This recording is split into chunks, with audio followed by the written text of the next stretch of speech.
सगळे सोयऱ्यांना आरक्षण देण्याचं जरांगेंना दिलेलं आश्वासन सरकारनं पाळलं नाही। फडणवीसांनाही धनगरांच्या आरक्षणाचा विसर।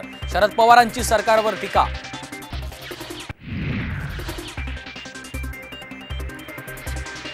आम्हाला मुंबईत अडवल्यास चपला काढा, जरांगेंचं महिलांना आवाहन। तर भुजबळांनी धसका घेतला असून ते आता बोलणार नाहीत, जरांगेंचा टोला।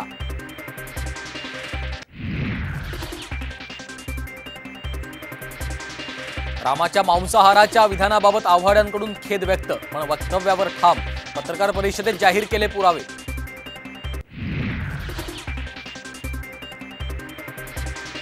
श्रीरामावर बोलणाऱ्या जितेंद्र आव्हाडांना अटक करा, राम कदमांची मागणी। तर भाजपचं अनेक ठिकाणी आंदोलन, साधू संतांकडूनही निषेध।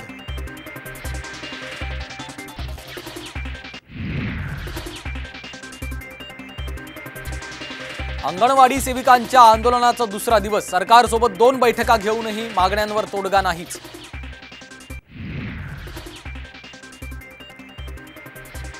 85 वय असलेल्यांनी फक्त आशीर्वाद आणि सल्ला देण्याचं काम करावं, नाव न घेता अजित पवारांचा शरद पवारांवर निशाणा।